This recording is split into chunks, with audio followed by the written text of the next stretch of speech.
नमस्कार दोस्तों, आपका बहुत बहुत स्वागत है एक कदम अध्यात्म की ओर में। हमारे धार्मिक पुराणों में और ग्रंथों में माँ लक्ष्मी जी का अद्भुत वर्णन मिलता है और हम सब भी माँ लक्ष्मी जी की पूजा अर्चना करते हैं। लेकिन माँ लक्ष्मी के अलावा अलक्ष्मी का भी वर्णन पुराणों में मिलता है। अलक्ष्मी कौन थी, यह कैसे उत्पन्न हुई, आइए जानते हैं उनकी कहानी। जब समुद्र मंथन हुआ तो उसमें से लक्ष्मी जी प्रकट हुई, परंतु लक्ष्मी जी के पहले अलक्ष्मी प्रकट हुई। इसलिए अलक्ष्मी को ज्येष्ठा यानी कि बड़ी कहा जाता है। इन्हें अशुभ लक्ष्मी के नाम से भी जाना जाता है। अलक्ष्मी जब प्रकट हुई तो दुसह नाम के ऋषि ने अलक्ष्मी के साथ विवाह किया। ऋषि बहुत प्रसन्न हुए। प्रसन्न होकर अपनी पत्नी के साथ तीनों लोकों में विचरण करने लगे।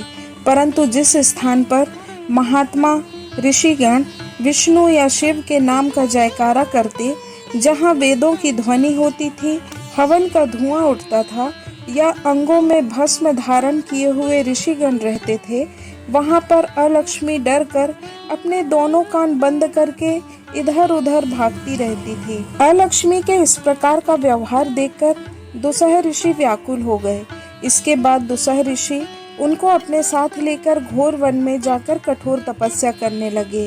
परंतु इस तपस्या में भी अलक्ष्मी उनका साथ नहीं दे रही थी। अब ऋषिवर बहुत परेशान हो गए। तभी उन्हें मार्कंडेय ऋषि मिले। उन्होंने मार्कंडेय ऋषि से कहा, हे भगवान, यह पत्नी मेरे साथ तपस्या नहीं करती, भगवान का पूजन नहीं करती। ऋषिवर मैं क्या करूं? अपनी पत्नी को लेकर मैं कहाँ जाऊं, कहाँ ना जाऊं? तब मार्कंडेय ऋषि बोले, जहाँ नारायण के भक्त वेद मार्ग का अनुसरण करते हैं, जहाँ रुद्र भक्त महात्मा लोग रहते हैं, वहाँ तुम कभी भी प्रवेश मत करना। जिस स्थान पर नारायण, वासुदेव, गोविंद, रुद्र, शिव, शंकर, महादेव आदि ऐसे नाम सुनने मिलते हो, जहाँ उनकी पूजा होती हो, उस स्थान पर मत जाना। जहाँ नित्य प्रति हवन होते हो, यज्ञ होते हो, वेदों की ध्वनि सुनाई देती हो, जहाँ शिव जी का पूजन, भगवान विष्णु का पूजन होता हो, जहाँ गौओं, ब्राह्मण, गुरुओं की पूजा होती हो, उस स्थान पर कभी मत जाना। परंतु जिस घर में वेद, ब्राह्मण, गौओं, गुरुओं, अतिथियों की पूजा ना होती हो, जहाँ पति पत्नी एक दूसरे के विरोधी हो, उस घर में तुम निर्भय होकर अपनी पत्नी के साथ जा सकते हो। जहाँ महादेव और भगवान विष्णु की निंदा होती हो, उनका नाम ना लिया जाता हो, वहाँ भी तुम जा सकते हो। जहाँ सुबह शाम भगवान की पूजा ना होती हो, जहाँ वेदों का ध्यान, यज्ञ, हवन आदि ना होते हो, वहाँ भी तुम अपनी पत्नी के साथ जा सकते हो।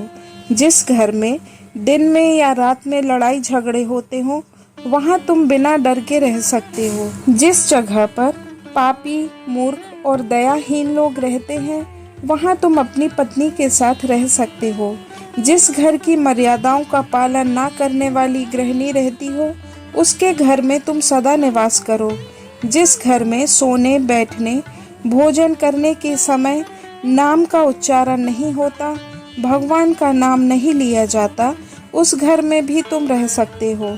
जो मूर्ख और अज्ञानी लोग अकेले ही पका हुआ भोजन खाते हैं, स्नान आदि नहीं करते, जो अपना भोजन किसी और को नहीं देते, अपना धन दूसरों को नहीं देते, उनके घरों में तुम निर्भय होकर रह सकते हो। जो मनुष्य बुरे शब्द बोलने वाले हों, गंदे वस्त्र धारण करते हों, उनके घरों में भी तुम रह सकते हो। जो लोग संध्या के समय सोते हैं, संध्या के समय भोजन करते हैं, जहाँ मदिरा पान होता हो, जुआ संबंधी काम होते हो, उस घर में भी तुम आराम से रह सकते हो। ऐसा कहकर मार्कंडेय ऋषि अंतर्ध्यान हो गए और दुसह ऋषि अपनी पत्नी अलक्ष्मी को लेकर अपने रहने योग्य स्थान ढूंढने के लिए निकल पड़े। कुछ दूर चलने पर एक तालाब के किनारे पीपल के वृक्ष के नीचे अलक्ष्मी को छोड़कर दुसह ऋषि ने कहा, तुम यहाँ रुको, मैं हम दोनों के लिए कोई उचित स्थान रहने को देखकर आता हूँ। एक बिल के रास्ते दुसह ऋषि पाताल में प्रवेश कर गए और अलक्ष्मी वहीं बैठी उनका इंतजार करती रही। परंतु दुसह ऋषि काफी समय बीत जाने के बाद भी वापस नहीं आए। एक दिन भगवान विष्णु अपनी पत्नी लक्ष्मी के साथ भ्रमण पर निकले। तब अलक्ष्मी ने भगवान विष्णु से कहा, हे प्रभु, मेरे पति मुझे छोड़कर इस बिल के अंदर पाताल में चले गए हैं। अब मैं अनाथ हूँ। अब मैं किस प्रकार से भोजन प्राप्त करूं? भगवान विष्णु ने अलक्ष्मी से कहा, जो लोग भगवान की पूजा नहीं करते, भगवान शंकर, रुद्र, माता पार्वती और विष्णु, ब्रह्मा आदि की निंदा करते हैं, उनका धन तुम्हारा है। जो अज्ञानी हैं, सदाचार का पालन नहीं करते और पाप कर्मों में लगे रहते हैं, उनका धन भी तुम्हारा है और तुम उनके घरों में निवास कर सकती हो। तब से ऐसा देखा जाता है कि जो धन पाप कर्मों से कमाया गया है या पाप कर्मों के लिए लगाया गया है, वह धन कभी शुभ फलदायी नहीं होता। अपनी मेहनत, सदाचार और पुण्य के द्वारा कमाया हुआ धन ही शुभ फलदायी होता है। दोस्तों, आशा है आपको वीडियो पसंद आई होगी, तो कृपया इस वीडियो को लाइक, शेयर और सब्सक्राइब जरूर करें। धन्यवाद। जय श्री राम।